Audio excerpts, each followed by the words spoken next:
The other two tasks, they are much simpler and I did it like much faster. We can also review them.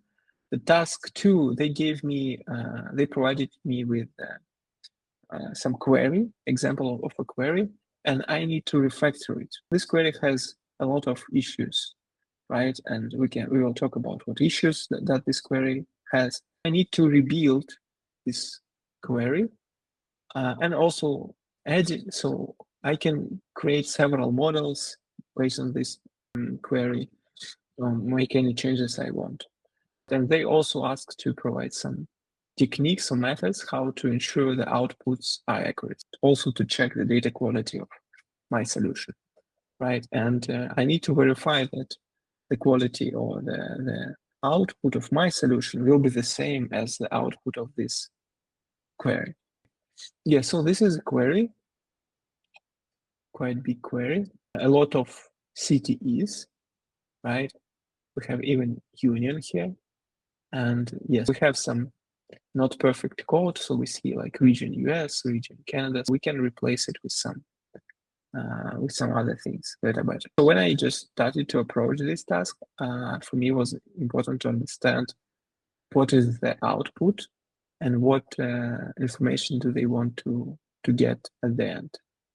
And I started to the task with aligning this query with our current data infrastructure that we talked about in the task 1. We have 3 layers. We have staging, intermediate, marts. So I refactored this one query in several models and created several models on each layer. So we have customers information here. We have orders information here and order items information, right? We have customers. I think I created. Yeah, in the main query, they are left joining to the other items. So got it. So I just took and created these simple queries for customers, for orders and items, created separate models just for simplicity. This is how it looks like. Also, we wanted to use the same Kimball or dimensional modeling approach. And I created on the second layer dimensional models of customers, and I created the fact table. I just analyzed this query to understand what they want. So let's just walk through it. They take orders and they filter orders by customers. And they want to see orders only for customers from US, Mexico, and Canada, and only completed orders. Here we have orders from customers from the US, Canada, Mexico that are completed. Okay. Next one, order totals. We have also from this filtered orders table, we have ID of order, customer ID. We have number of items in each order or number of products in each order. And we have some window function that calculates the revenue or the amount, money, value amount of this order. So just quantity multiplied by price. We have just revenue. Once again, we got orders here for customers from US, Canada, Mexico, and the orders are completed. And we calculated the number of items in each order and cost, right, of each order or price for each order. And then we let's check the final table that they have. Oh, it's quite complex things. They have like customers, and they got at the end they get customer ID, customer name, and total revenue at the end. And also they have customers, and they have some complex join with union. They are creating some table inside, which they are joining and get the information. And here, this is table just to customer ID, order total from orders, and then view union by customer ID. Some customers, they don't have any revenue, and ID is null. Okay, yeah, okay. So we went all of this, and what we have as an output. What output should we get? At the output, we have just three fields at the output. We have customer ID, customer name, and total revenue from each customer. And also we should be careful because it seems like not every customer has a revenue. We need to include all customers. We need to include customers who have revenue and also customers who don't have revenue. The customer should be from US, Mexico, Canada, and the status of the order should be completed. And actually, that's it. And it seems like we can do it by much easier, not to create like these complex transformations. Once again, we created these staging models. For customers, we just created a dimensional model without any other stuff. For orders, I created fact table for orders that have all what we need. And here, fact orders contains business events in our customer orders. And there I added data from order items to calculate the revenue, number of items and total revenue. Instead of using window function, I'm using just simple calculations with a group by. It will be much easier to understand. So what I do here, I take the orders table, I take order items table, and I take order ID, customer ID from orders. I calculate the number of products. I calculate the order revenue, and I also use a group by to do it. And I just join these two tables. At the end, I have order ID, customer ID, number of items in the order, and the revenue. And final mart model on the marts layer, we implement all the filters that we saw before. I implement all the filters at the end, at the last layer, because it's the final model. And if we want, for example, to see customers from all regions, we can just use tables from the previous order. It will be like quite simple to use the models that we already created just to build a new one. Here, once again, we take customers. We take customers only from US, Mexico, Canada. From the orders table, we take only completed orders. Because we already calculated here revenue, we can just summarize the revenue here. Because I'm based on the customers table, we have all customers here. So we don't need to think about if this customer has a revenue or not. If this customer doesn't have a revenue, we just give it 0. And this is the final query. So we have customer ID, we have customer name, and we have a revenue. Not only for the customers that have revenue, we have also for all customers. That's it.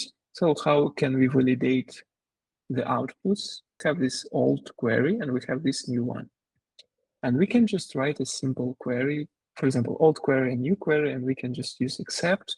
And if except command, this command compares the data. If we have some differences, after execution of the query, we will see it. This is how we can check it. Also, how to check the data quality of the output. We can also implement data contracts that checks the data types or if it's primary key or not. And also we can implement different tests. For example, we can unique or not null that I talked before, or we can use, for example, accepted values if we need to see only information from US, Mexico, Canada. So it's just like a list. We can check if this field, customer region, is in this list. If we want, if there are some customers from some other countries, we will get an error. And also monitoring and alert, we can, just notifications. Like this is how I refactored this query. Do you have any questions about this task? Yes, can I ask a question? Yeah, of course. I didn't get like why do you create intermediate levels, fact tables and dimension? Is it the same like we have in staging, or it's created for the future if you need to filter something? On the staging layer, we have just models one-to-one to the raw data with some minor transformations. We won't give access to these models to business. We won't get it. It's only for our internal usage. In the intermediate layer, I created some models that are like building blocks. We can use these models to build some other models. Building blocks, for example, customers, they're the same as staging layer. But I created these fact orders table on intermediate layer where I made some transformations. I joined orders table and order items to get some information about revenue and number of products. And then I just built a mart table, final table. And if we need to build something else, or if business want to explore on their own, they can just join on this table and get some other results they want. Okay, thank you. Okay, so the last task was to review the PR. For example, we are working in a team. One of our colleagues, another analytics engineer, some models, made some changes to existing models and submitted pull requests. Our task will be to review the changes and give some advice, or suggestions, how to improve the changes or how to improve the code that our colleague submitted. So let's check what we have here. This PR is just a block of code, and we see here that this table is on the stage on our initial layer. And we see here a lot of CTEs, and then we see some joins. We have customers data, we have shipments data, we have some aggregations already, we have some joins here, and we have some calculations. We already see some issues, right? Because on the staging layer, we don't do this type of stuff. In staging layer, we just create one-to-one models. It's one of the things that I see. Also, I see that how this person reference models. One of the benefit of DBT that we can see the lineage. Then we can use Jinja to create some connections. We use Jinja to connect to the raw database and get data from the shipments table. And because of this, we can see the lineage in our editor. But when we use something like this, when we specifically reference the model, we won't see the lineage. So this is incorrect way of connecting to sources in DBT. So we use Jinja for this. All this stuff, all these calculations, they should be on the other layers. They should be on the staging layer, as well as all the calculations. First, I talked about the DBT model structures, and I said, okay, we are in our company, we're using a specific data architecture. We use 3 layers, and each layer means something. First layer is just one-to-one to raw data. The second layer, dimensions and facts. And third layer is just marts and final models. When you are building new models, you should think about our data architecture, and you should align your code and create models for these layers. Source reference, yeah, as I talked about source reference. We use Jinja for this, and we should use Jinja template to reference our raw data, not like this, but like this. Handling null values to avoid nulls. And if customer has no shipments, it could be null. To avoid null, it's better to use call-ask.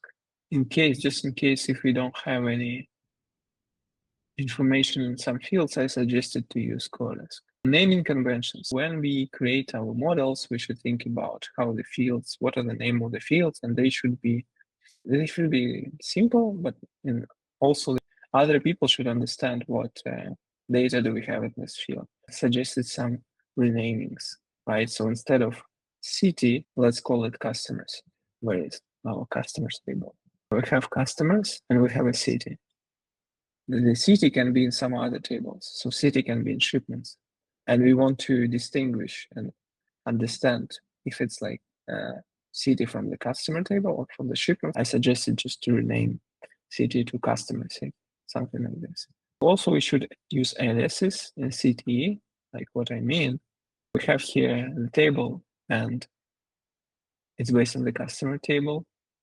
And we have just aliases here. First of all, we can just, instead of customer data, we can write as, I don't know, C and use just a shortcut like alias here, or we don't join any other tables here. Actually, we don't need this part. here. So it's just excessive information. You can just remove all this table name from all the fields, right? Just excessive information. We don't need it. I talked about there, we can just use data contracts because we want to check the data types, have some shipment dates. So we want to understand if it's like a date format or timestamp, we can just add some data contracts. And some suggestions, please add documentation. It's just nice to have a documentation with some business descriptions for others to understand what data do we have in these models. Also, yeah, for each model, it's better to, at least for some maybe most important ones, it's important to add tests, at least some built-in tests, or yeah, some custom tests if we need, at least for some key fields like customer ID and shipment ID, we can at least add unique and not null filters. Commenting and readability, we don't see any comments here, right? And why this work was done. Ask, just please add some comments to explain why you are doing this. I see actually some comments, but they're not super helpful. I would, ask this person to maybe add some additional details. And I think that's it.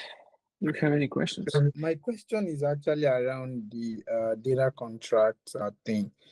Does it like enforce data type on your columns, or you just say, hey, this column, this kind of data type that it should have? Then the second part of that question would be, how does your maybe colleague get to know, or maybe non-technical stakeholders get to see, or let's even say your upstream users gets to see this particular column, this is the specific data type that it should have, or whatnot? Is it like just like you do DBT tests? Is there something like that with data contracts in DBT? For data contracts, yes. So we specify for each field what data type it should be, right? And if this field is not the data type that we specified, for example, I don't know if it should be integer, and we see some like text there, we will get an error, just to double check that we get the needed output there.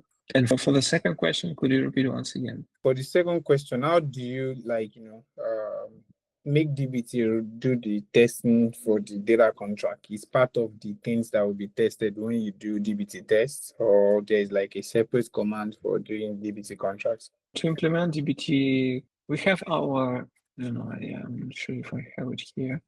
Yeah, so we have a special config that we should enforce. If we want to check this data type thing, we are just in this config with enforce true contract, and then for each field, we need to add the data type we want.